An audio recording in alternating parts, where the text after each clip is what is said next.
ಅವ್ರ ಸಂಪರ್ಕದಲ್ಲಿ ಯಾರ್ಯಾರಿದ್ದಾರೆ, ಯಾವ್ಯಾವ ವ್ಯವಹಾರ ಮಾಡಿದ್ದಾರೆ ಅವೆಲ್ಲವೂ ಕೂಡ ಬಹಿರಂಗ ಆಗಬೇಕು. ಆಗದೆ ಹೋದರೆ ಯಾವುದೇ ಒಂದು ಇಂಥ ಕ್ರಿಮಿನಲ್ ಅಫೆನ್ಸ್ಗಳಿಗೆ ಬೆಲೆ ಇರೋದಿಲ್ಲ. ಅದರಿಂದ ಅದನ್ನು ಕೂಡಲೇ ಐಶ್ವರ್ಯ ಗೌಡರು ಯಾರ್ಯಾರ ಜೊತೆ ಯಾರು ಸಂಪರ್ಕ ಮಾಡಿದ್ದಾರೆ, ಏನೇನು ವ್ಯವಹಾರ ಅವೆಲ್ಲ ಕೂಡ ಈಚೆಗೆ ಬರಲಿ ಅನ್ನೋದು ನಾನು ಒತ್ತಾಯ, ಅದನ್ನು ಹೇಳಲಿಕ್ಕೆ ಬಯಸ್ತೀನಿ.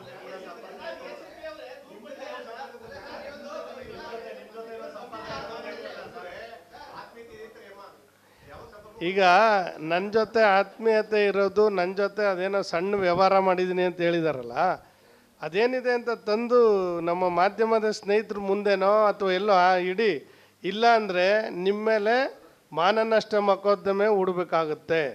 ಇದು ನಾನೊಬ್ಬ ಶಾಸಕನಾಗಿ ಕೆಲಸ ಮಾಡಿರ್ತಕ್ಕಂಥವನು, ಗೌರವಾನ್ವಿತವಾಗಿ ಸಮಾಜದಲ್ಲಿ ಕೆಲಸ ಸಮಾಜ ಸೇವೆ ಮಾಡ್ತಾ ಇರ್ತಕ್ಕಂಥವನು, ನನ್ನ ಮೇಲೆ ಯಾವುದೇ ವಿಚಾರವನ್ನು ಆರೋಪ ಮಾಡಬೇಕಾದ್ರೆ ಅದರಲ್ಲಿ ತಿರುಳಿರಬೇಕು. ತಿರುಳಿಲ್ದೇ ಸುಮ್ಮನೆ ನಮ್ಗೆ ಅವ್ರಿಗೆ ಸಂಪರ್ಕ ಇತ್ತು ಅಂತ ಎಲ್ಲೋ ಒಂದು ಪ್ರೆಸ್ ಮೀಟಲ್ಲಿ ಹೇಳೋದು ಆಯ್ತು. ನೀವು ಹೇಳಿದ್ದೀರಲ್ವ, ಇವತ್ತು ನಾನು ಹೇಳ್ತಾ ಇದ್ದೀನಿ ಐಶ್ವರ್ಯ ಗೌಡ್ರಿಗೆ, ನೀವೊಬ್ಬ ಹೆಣ್ಣು ಮಗಳಿದ್ದೀರಿ ಅಂತೇಳಿ ನಿಮಗೆ ಹೆಚ್ಚಿನ ಗೌರವ ಕೊಡ್ತೀವಿ ನಾವು.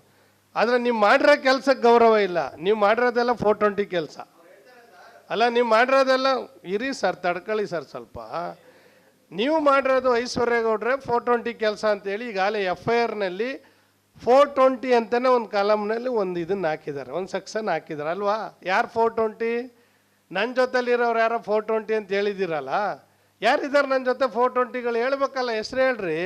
ಇಲ್ಲ ನೀವೇ 420 ಕೇಸ್ ಹಾಕ್ಸ್ಕೊಂಡಿದ್ದೀರಿ, ನೀವೇ 420 ಅಲ್ವಾ? 420 ಅಲ್ವಾ ನೀವು? ಅಂಥ ಕ್ರಿಮಿನಲ್ ಕೆಲಸಗಳನ್ನು ಮಾಡಿರೋರು. DK ಸುರೇಶ್ ಅವ್ರ ಹೆಸರು ಹೇಳ್ಕೊಂಡು ನಾನು ತಂಗಿ ಅಂತೇಳಿ ಎಲ್ಲರಿಗೂ ದಿಕ್ ತಪ್ಪಿಸೋ ಕೆಲಸ ಮಾಡಿ ಅಂಥ ಒಬ್ಬ MP ಅವರು ಸಮಾಜದಲ್ಲಿ ದೊಡ್ಡ, ನಾ 3-4 ಬಾರಿ MP ಆಗಿದ್ದವ್ರಿಗೂ ಅವಮಾನ ಮಾಡಿದ್ದೀರಿ. ನಿಮಗೂ ಅವ್ರಿಗೂ ಏನು ರೀ ಸಂಬಂಧ? DK ಸುರೇಶ್ ಅವ್ರಿಗೂ ನಿಮಗೂ ಏನು ಸಂಬಂಧ? ನನ್ನ ಜೊತೆ ಏನೋ ಸಣ್ಣ ವ್ಯವಹಾರ ಅಂತಿದೆ, ಅದೇನು ತರಿಸಿ ಬಹಿರಂಗಪಡಿಸಿ ಇಡ್ರಿ, ಯಾಕೆಂದರೆ ಸಮಾಜ ತಪ್ಪು ತಿಳಿಬಾರ್ದು. ಆಮೇಲೆ ನೋಡೋಣ ನೀವೇನು ಇಡ್ತೀರಾ ಅಂತೇಳಿ, ಆಮೇಲೆ ಬೇಕಾದ್ರೆ ಮಾಡೋಣ. ನನಗೆ ಏನು ಪರಿಚಯ ಇಲ್ಲ ನೋಡಿ. ಒಂದು ಹೇಳ್ತೀನಿ ಕೇಳಿ, ಆಕೆ ಮಳವಳ್ಳಿ ತಾಲೂಕಿನವರು, ಕಿರ್ಗಾವ್ಲು ಒಬ್ಳು, ಕಿರ್ಗಾವ್ಲು ಗ್ರಾಮದವರು ಅಂದಮೇಲೆ ನಾನು ಯಾರು ಅಂತ ಗೊತ್ತಿಲ್ಲದೆ ಇರ್ತದ? ಚಿಕ್ಕ ಮಕ್ಕಳಿಗೂ ಕೂಡ ಶಾಸಕನಾಗಿ ಕೆಲಸ ಮಾಡಿದವ್ರಿಗೆ ಸಹಜವಾಗಿ ಇರುತ್ತೆ. ನಮಗೆ ಅವ್ರ ಪರಿಚಯ ಇರಲ್ಲ, ನಾವು ಯಾರು ಅಂತ ಅವ್ರಿಗೆ ಗೊತ್ತಿರುತ್ತೆ, ಅವ್ರು ಯಾರು ಅಂತ ನಮಗೆ ಗೊತ್ತಿರಲ್ಲ ಕೆಲವು ಸಮಯದಲ್ಲಿ. ಆಯಿತಾ? ಮದುವೆಗೆ ಹೋದಾಗ ಅವ್ರು 420 ಕೆಲಸ ಮಾಡಿರಲಿಲ್ವಲ್ಲ ಪಾಪ, ಒಳ್ಳೆಯವರಾಗ. ಅದನ್ನೇ ನಾನು ಹೇಳ್ತಾ ಇರೋದು. ನಾನು ಅವ್ರ ಜೊತೆ ಏನು ವ್ಯವಹಾರ ಯಾವಾಗ ಮಾಡಿದ್ದೀನಿ ಆ ವ್ಯವಹಾರದ ಗುಟ್ಟನ್ನು ಬಹಿರಂಗಪಡಿಸಿ ಹೇಳಿ. ಇಲ್ಲಿ ನೀವೇನಾದರೂ ಹೇಳಲಿಲ್ಲ ಅಂದರೆ ಬೇರೆ ಥರ ನಾವು ಕೂಡ ಅದ್ರ ಬಗ್ಗೆ, ನಿಮ್ಮ ಬಗ್ಗೆ ನಾವು ಬೇರೆ ಕಾನೂನು ರೀತಿಯಲ್ಲಿ ಕ್ರಮ ವಹಿಸ್ಬೇಕಾಗ್ತದೆ. ನನಗೂ ಅವ್ರಿಗೂ ಸಂಬಂಧವೇ ಇಲ್ಲ ಸರ್. ವ್ಯವಹಾರ ಹೆಂಗೆ ಬರುತ್ತೆ ಸರ್? ಯಾರು ಕೇಳ್ಬೇಕು, ತಂದಿಡಿ ಅಂತ ಹೇಳಿ ಅದನ್ನೇ ಇವತ್ತು ಹೇಳ್ತಾ ಇದ್ದೀನಿ ನಿಮ್ಮ ಮುಖಾಂತರ. ಐಶ್ವರ್ಯ ಗೌಡ್ರೆ, ನಮಗೂ ನಿಮಗೂ ಏನು ವ್ಯವಹಾರ ನಡೆದಿದೆ ಅದನ್ನು ಬಹಿರಂಗಪಡಿಸಿ. ನನಗೆ ಅರಳು ಮರಳ ಇರಲಿ ಸರ್, ಅದೇನೋ ಇರಲಿ, ಆಯಿತು, ಏಜ್ ಆದಮೇಲೆ ಅರಳು ಮರಳೆ. ನಿಮಗೂ ಒಂದಿನ ವಯಸ್ಸಾಯ್ತದೆ ಐಶ್ವರ್ಯ ಗೌಡ್ರೆ, ನಿಮಗೂ ಅರಳು ಮರಳು ಆಗದೆ ಇರಲ್ಲ, ನಿಮಗೂ ಅರಳು ಮರಳು ಆಗುತ್ತೆ. ನನಗೆ ಅರಳು ಮರಳು ಅಂತ ಹೇಳಬೇಡಿ. ನಾನು ಇನ್ನೂ ಕೂಡ ಭಾಳ ಕ್ರಿಯಾಶೀಲವಾಗಿ ಕೆಲಸ ಮಾಡ್ತಾ ಇದ್ದೀನಿ. ನನಗೆ 60 ವರ್ಷಕ್ಕೋ 58 ವರ್ಷಕ್ಕೂ ಯಾರಿಗೂ ಅರಳು ಮರಳು ಆಗಲ್ಲ. ಅವೆಲ್ಲ 85 ಮೇಲೆ ಆಯಿತಾ ಅರಳು ಮರಳು ಆಗೋದು. ಅವೆಲ್ಲ ಇಂಥ ಭಾಷೆ ಬಳಸೋದನ್ನ ಬಿಟ್ಟುಬಿಡಿ. ಪಾಪ ನಿಮ್ಗಿನ್ನೂ ಗೊತ್ತಿಲ್ಲ ಭಾಷೆ ಯಾವುದಕ್ಕೆ ಯಾವುದನ್ನು ಬಳಸಬೇಕು ಅನ್ನೋದು ಫಸ್ಟ್ ಕಲ್ತ್ಕೊಳ್ಳಿ ಐಶ್ವರ್ಯ ಗೌಡ್ರೆ. ಅರಳು ಮರಳು ಅನ್ನೋದು ಆ ಭಾಷೆ ಬಳಸಿದ್ದೀರಲ್ಲ, ನನಗೆ ಬಳಸೋದಲ್ಲ ಅದು, ನೀವು ಬಳಸೋದು ಬೇರೆಯವ್ರಿಗೆ ಬಳಸೋದು. ನಿಮ್ಮ ಜೊತೆ ಏನು ವ್ಯವಹಾರ ಮಾಡಿದ್ದೀನಿ, ನಿಮ್ಮ ಜೊತೆ ಏನು ಸಂಬಂಧ ಇದೆ ಹೇಳ್ರಿ.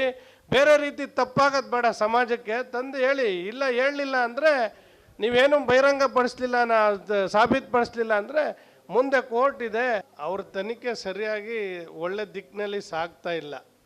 ಎಷ್ಟು ದಿನ ಆಯಿತು ಅವ್ರ ಮೇಲೆ FIR ಆಗಿ ಜೈಲಿಗೆ ಹೋಗಿ ಬಂದು? ಯಾವ ಸಂಸ್ಥೆಯಿಂದ ತನಿಖೆಗೆ ಆದೇಶ ಮಾಡಿದ್ದಾರೆ? ಯಾವುದೂ ಇಲ್ಲ.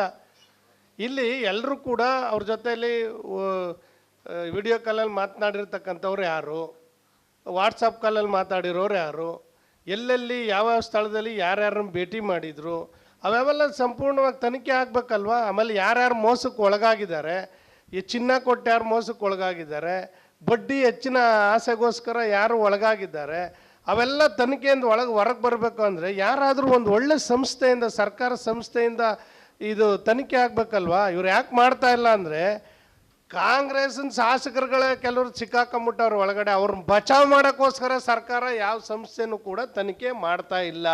ಐಶ್ವರ್ಯ ಗೌಡನ ವಿಚಾರದಲ್ಲಿ ಯಾರ ಪ್ರಭಾವಿ ಶಾಸಕರು 3-4 ಜನ ಇದಾರಲ್ಲ, ನಿಮಗೆ ಗೊತ್ತಲ್ಲ, ಪೇಪರ್ ಟಿ ವಿಲೆಲ್ಲ ಬಂದಿದೆ, ನ್ಯೂಸ್ ಒನ್ನಲ್ಲೆಲ್ಲ ಅವ್ರ ವಿಚಾರ ಎಲ್ಲ ಬಂದಿದೆ. ತನಿಖೆ ಮಾಡಿ ಅಂತ ನಾನು ಹೇಳ್ತಾ ಇರೋದು ಅಷ್ಟೇ. ತನಿಖೆ ಮಾಡಿ. ನೀವೇನಾದರೂ ತನಿಖೆ ಮಾಡಲಿಲ್ಲ ಅಂದರೆ ನಿಮ್ಮ ಕಾಂಗ್ರೆಸ್ ಶಾಸಕರನ್ನು ರಕ್ಷಣೆ ಮಾಡ್ಕೊಳ್ಳೋಕ್ಕೋಸ್ಕರ ಸರ್ಕಾರ ಈ ಐಶ್ವರ್ಯ ಗೌಡ್ರ ಕೇಸನ್ನು ಇವತ್ತು ಅದನ್ನು CBIಗೆ EDಗೆ ಕೊಡಿ ಅಂತ ಹೇಳಿದ್ದೆ ನಾನು. ಆದರೆ ಇನ್ನೂ ಕೊಟ್ಟಿಲ್ಲ. 100 ಕೋಟಿ ಟ್ರಾನ್ಸಾಕ್ಷನ್ ಆಗಿದೆ. ಅದನ್ನು CBI ಕೊಡಿ, ED ಕೊಡಿ ಅಂತ ಹೇಳಿದ್ರೆ ಇನ್ನೂ ಕೂಡ ಕೊಟ್ಟಿಲ್ಲ ಅಂದರೆ ಅವ್ರನ್ನ ರಕ್ಷಣೆ ಮಾಡೋಕ್ಕೆ ಮತ್ತು ಅವ್ರ ಜೊತೆ ಶಾಮೀಲಾಗಿರ್ತಕ್ಕಂಥ ಶಾಸಕರನ್ನ ರಕ್ಷಣೆ ಮಾಡಲಿಕ್ಕೆ ಇದೆಲ್ಲ ಪಿತೂರಿ ಮಾಡ್ತಾ ಇದ್ದಾರೆ. ಮತ್ತು ತನಿಖಾ ಸಂಸ್ಥೆಯನ್ನು ಇನ್ನೂ ಕೂಡ ನೇಮಕ ಮಾಡಲಿಲ್ಲ. ಸುಮ್ಮನೆ ಏನೋ ಬೇಕಾಬಿಟ್ಟು ಪೊಲೀಸವ್ರಿಗೆ 4 ಜನ ಬಿಟ್ಟು ಅವರ ತನಿಖೆ ಮಾಡ್ತಕ್ಕಂಥ ವ್ಯವಸ್ಥೆ ಮಾಡ್ತಾರೆ. ಸರಿ ಹೋಗೋದಿಲ್ಲ. ಸರಿಯಾದ ತನಿಖೆ ಆಗಬೇಕು ಅಂತೇಳಿ ನಾವು ಒತ್ತಾಯ ಮಾಡ್ತೀವಿ. ಅವ್ರ ಸಂಪರ್ಕದಲ್ಲಿ ಯಾರ್ಯಾರಿದ್ದಾರೆ, ಯಾವ್ಯಾವ ವ್ಯವಹಾರ ಮಾಡಿದ್ದಾರೆ, ಅವೆಲ್ಲವೂ ಕೂಡ ಬಹಿರಂಗ ಆಗಬೇಕು. ಆಗದೆ ಹೋದರೆ ಯಾವುದೇ ಒಂದು ಇಂಥ ಕ್ರಿಮಿನಲ್ ಅಫೆನ್ಸ್ಗಳಿಗೆ ಬೆಲೆ ಇರೋದಿಲ್ಲ. ಅದರಿಂದ ಅದನ್ನು ಕೂಡಲೇ ಐಶ್ವರ್ಯ ಗೌಡರು ಯಾರ್ಯಾರ ಜೊತೆ ಯಾರ್ಯಾರು ಸಂಪರ್ಕ ಮಾಡಿದ್ದಾರೆ, ಏನೇನು ವ್ಯವಹಾರ, ಅವೆಲ್ಲ ಕೂಡ ಈಚೆಗೆ ಬರಲಿ ಅನ್ನೋದು ನಾನು ಒತ್ತಾಯ. ಅದನ್ನು ಹೇಳಲಿಕ್ಕೆ ಬಯಸ್ತೀನಿ.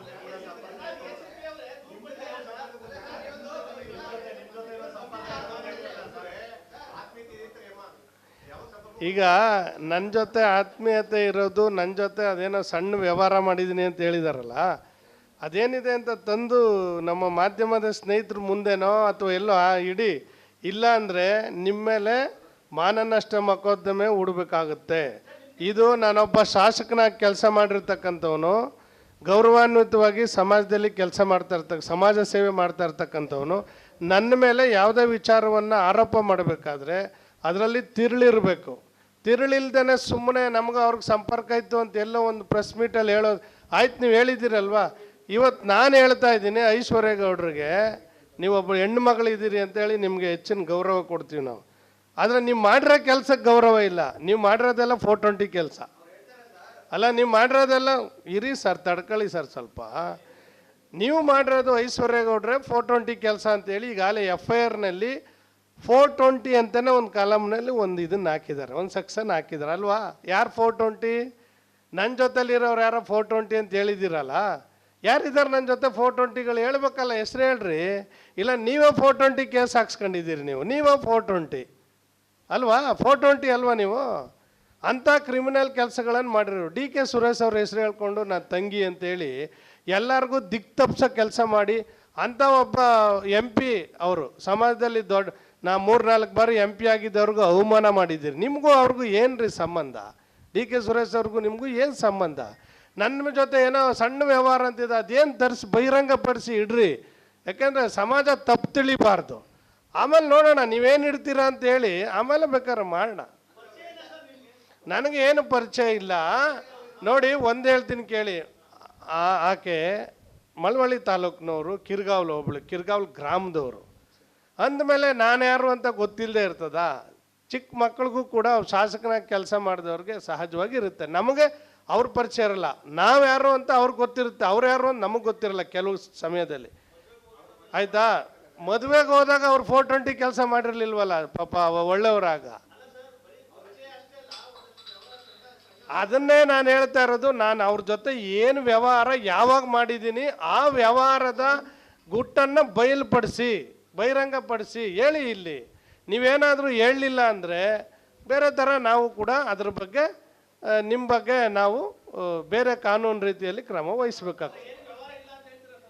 ನನಗೂ ಅವ್ರಿಗೂ ಸಂಬಂಧವೇ ಇಲ್ಲ ಸರ್. ವ್ಯವಹಾರ ಹೆಂಗೆ ಬರುತ್ತೆ ಸರ್? ಯಾರು ತಂದಿಡಿ ಅಂತ ಹೇಳಿ ಅದನ್ನೇ ಇವತ್ತು ಹೇಳ್ತಾ ಇದ್ದೀನಿ ನಿಮ್ಮ ಮುಖಾಂತರ. ಐಶ್ವರ್ಯ ಗೌಡ್ರೆ, ನಮಗೂ ನಿಮಗೂ ಏನು ವ್ಯವಹಾರ ನಡೆದಿದೆ ಅದನ್ನು ಬಹಿರಂಗಪಡಿಸಿ. ನನಗೆ ಅರಳೋ ಮರಳ ಇರಲಿ ಸರ್, ಅದೇನೋ ಇರಲಿ, ಆಯಿತು. ಏಜ್ ಆದಮೇಲೆ ಅರಳೋ ಮರಳೆ. ನಿಮಗೂ ಒಂದಿನ ವಯಸ್ಸು ಆಯ್ತದೆ ಐಶ್ವರ್ಯ ಗೌಡ್ರೆ, ನಿಮಗೂ ಅರಳೋ ಮರಳ ಆಗದೆ ಇರಲ್ಲ, ನಿಮಗೂ ಅರಳೋ ಮರಳ ಆಗುತ್ತೆ. ನನಗೆ ಅರಳೋ ಮರಳು ಅಂತ ಹೇಳಬೇಡಿ. ನಾನು ಇನ್ನೂ ಕೂಡ ಭಾಳ ಕ್ರಿಯಾಶೀಲವಾಗಿ ಕೆಲಸ ಮಾಡ್ತಾ ಇದ್ದೀನಿ. ನನಗೆ 60 ವರ್ಷಕ್ಕೋ 58 ವರ್ಷಕ್ಕೂ ಯಾರಿಗೂ ಅರಳು ಮರಳು ಆಗಲ್ಲ. ಅವೆಲ್ಲ 85 ಮೇಲೆ ಆಯ್ತಾ ಅರಳು ಮರಳಾಗೋದು. ಅವೆಲ್ಲ ಇಂಥ ಭಾಷೆ ಬಳಸೋದನ್ನ ಬಿಟ್ಟುಬಿಡಿ. ಪಾಪ ನಿಮ್ಗಿನ್ನೂ ಗೊತ್ತಿಲ್ಲ ಭಾಷೆ ಯಾವುದಕ್ಕೆ ಯಾವುದನ್ನು ಬಳಸಬೇಕು ಅನ್ನೋದು ಫಸ್ಟ್ ಕಲ್ತ್ಕೊಳ್ಳಿ ಐಶ್ವರ್ಯಗೌಡ್ರೆ. ಅರಳು ಮರಳು ಅನ್ನೋದು ಆ ಭಾಷೆ ಬಳಸಿದ್ದೀರಲ್ಲ, ನನಗೆ ಬಳಸೋದಲ್ಲ ಅದು, ನೀವು ಬಳಸೋದು ಬೇರೆಯವ್ರಿಗೆ ಬಳಸೋದು. ನಿಮ್ಮ ಜೊತೆ ಏನು ವ್ಯವಹಾರ ಮಾಡಿದ್ದೀನಿ, ನಿಮ್ಮ ಜೊತೆ ಏನು ಸಂಬಂಧ ಇದೆ ಹೇಳ್ರಿ. ಬೇರೆ ರೀತಿ ತಪ್ಪಾಗೋದು ಬೇಡ. ಸಮಾಜಕ್ಕೆ ತಂದು ಹೇಳಿ. ಇಲ್ಲ ಹೇಳಲಿಲ್ಲ ಅಂದರೆ ನೀವೇನು ಬಹಿರಂಗ ಪಡಿಸ್ಲಿಲ್ಲ, ಸಾಬೀತುಪಡಿಸ್ಲಿಲ್ಲ ಅಂದರೆ ಮುಂದೆ ಕೋರ್ಟ್ ಇದೆ. ಅವ್ರ ತನಿಖೆ ಸರಿಯಾಗಿ ಒಳ್ಳೆ ದಿಕ್ಕಿನಲ್ಲಿ ಸಾಗ್ತಾ ಇಲ್ಲ. ಎಷ್ಟು ದಿನ ಆಯಿತು ಅವ್ರ ಮೇಲೆ FIR ಆಗಿ ಜೈಲಿಗೆ ಹೋಗಿ ಬಂದು. ಯಾವ ಸಂಸ್ಥೆಯಿಂದ ತನಿಖೆಗೆ ಆದೇಶ ಮಾಡಿದ್ದಾರೆ? ಯಾವುದೂ ಇಲ್ಲ. ಇಲ್ಲಿ ಎಲ್ಲರೂ ಕೂಡ ಅವ್ರ ಜೊತೆಯಲ್ಲಿ ವಿಡಿಯೋ ಕಾಲಲ್ಲಿ ಮಾತನಾಡಿರ್ತಕ್ಕಂಥವ್ರು ಯಾರು, ವಾಟ್ಸಪ್ ಕಾಲಲ್ಲಿ ಮಾತಾಡಿರೋರು ಯಾರು, ಎಲ್ಲೆಲ್ಲಿ ಯಾವ ಸ್ಥಳದಲ್ಲಿ ಯಾರ್ಯಾರನ್ನ ಭೇಟಿ ಮಾಡಿದರು, ಅವೆಲ್ಲ ಸಂಪೂರ್ಣವಾಗಿ ತನಿಖೆ ಆಗಬೇಕಲ್ವಾ. ಆಮೇಲೆ ಯಾರ್ಯಾರು ಮೋಸಕ್ಕೆ ಒಳಗಾಗಿದ್ದಾರೆ, ಈ ಚಿನ್ನ ಕೊಟ್ಟು ಯಾರು ಮೋಸಕ್ಕೆ ಒಳಗಾಗಿದ್ದಾರೆ, ಬಡ್ಡಿ ಹೆಚ್ಚಿನ ಆಸೆಗೋಸ್ಕರ ಯಾರು ಒಳಗಾಗಿದ್ದಾರೆ, ಅವೆಲ್ಲ ತನಿಖೆಯಿಂದ ಹೊರಗೆ ಬರಬೇಕು ಅಂದರೆ ಯಾರಾದರೂ ಒಂದು ಒಳ್ಳೆ ಸಂಸ್ಥೆಯಿಂದ, ಸರ್ಕಾರ ಸಂಸ್ಥೆಯಿಂದ ಇದು ತನಿಖೆ ಆಗಬೇಕಲ್ವಾ. ಇವ್ರು ಯಾಕೆ ಮಾಡ್ತಾ ಇಲ್ಲ ಅಂದರೆ ಕಾಂಗ್ರೆಸ್ನ ಶಾಸಕರುಗಳೇ ಕೆಲವರು ಸಿಕ್ಕಾಕೊಂಬಿಟ್ಟವ್ರು ಒಳಗಡೆ. ಅವ್ರನ್ನ ಬಚಾವ್ ಮಾಡೋಕ್ಕೋಸ್ಕರ ಸರ್ಕಾರ ಯಾವ ಸಂಸ್ಥೆನೂ ಕೂಡ ತನಿಖೆ ಮಾಡ್ತಾ ಇಲ್ಲ. ಐಶ್ವರ್ಯಗೌಡನ ವಿಚಾರದಲ್ಲಿ ಯಾರ ಪ್ರಭಾವಿ ಶಾಸಕರು 3-4 ಜನ ಇದಾರಲ್ಲ, ನಿಮಗೆ ಗೊತ್ತಲ್ಲ, ಪೇಪರ್ TV-ಲೆಲ್ಲ ಬಂದಿದೆ, ನ್ಯೂಸ್ 1-ಅಲ್ಲೆಲ್ಲ ಅವ್ರ ವಿಚಾರ ಎಲ್ಲ ಬಂದಿದೆ. ತನಿಖೆ ಮಾಡಿ ಅಂತ ನಾನು ಹೇಳ್ತಾ ಇರೋದು ಅಷ್ಟೇ. ತನಿಖೆ ಮಾಡಿ.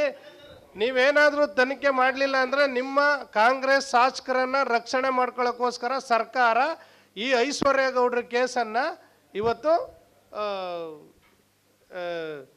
ಅದನ್ನು CBIಗೆ EDಗೆ ಕೊಡಿ ಅಂತ ಹೇಳಿದ್ದೆ ನಾನು. ಆದರೆ ಇನ್ನೂ ಕೊಟ್ಟಿಲ್ಲ. 100 ಕೋಟಿ ಟ್ರಾನ್ಸಾಕ್ಷನ್ ಆಗಿದೆ. ಅದನ್ನು CBI ಕೊಡಿ, ED ಕೊಡಿ ಅಂತ ಹೇಳಿದ್ರೆ ಇನ್ನೂ ಕೂಡ ಕೊಟ್ಟಿಲ್ಲ ಅಂದರೆ ಅವ್ರನ್ನ ರಕ್ಷಣೆ ಮಾಡೋಕ್ಕೆ ಮತ್ತು ಅವ್ರ ಜೊತೆ ಸಾಮೀಲಾಗಿರ್ತಕ್ಕಂಥ ಶಾಸಕರನ್ನ ರಕ್ಷಣೆ ಮಾಡಲಿಕ್ಕೆ ಇದೆಲ್ಲ ಪಿತೂರಿ ಮಾಡ್ತಾ ಇದ್ದಾರೆ. ಮತ್ತು ತನಿಖಾ ಸಂಸ್ಥೆಯನ್ನು ಇನ್ನೂ ಕೂಡ ನೇಮಕ ಮಾಡಲಿಲ್ಲ. ಸುಮ್ಮನೆ ಏನೋ ಬೇಕಾಬಿಟ್ಟು ಪೊಲೀಸವ್ರಿಗೆ 4 ಜನ ಬಿಟ್ಟು ಅವರ ತನಿಖೆ ಮಾಡ್ತಕ್ಕಂಥ ವ್ಯವಸ್ಥೆ ಮಾಡ್ತಾರೆ. ಸರಿ ಹೋಗೋದಿಲ್ಲ. ಸರಿಯಾದ ತನಿಖೆ ಆಗಬೇಕು ಅಂತೇಳಿ ನಾವು ಒತ್ತಾಯ ಮಾಡ್ತೀವಿ ಸರ್.